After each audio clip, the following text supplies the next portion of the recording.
Hello guys! Ayan na, ready ng ating lunch. Ayan nga palang ating easy torta talong recipe.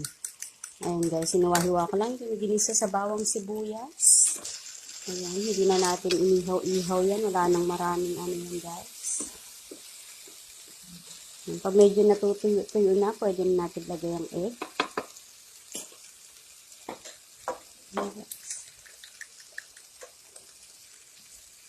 Lalagay natin yung egg.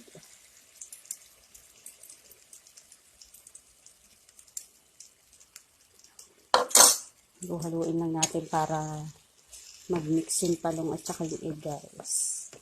Then, tatakpan natin yung guys para maluto yung egg at bumalot siya sa mga talong.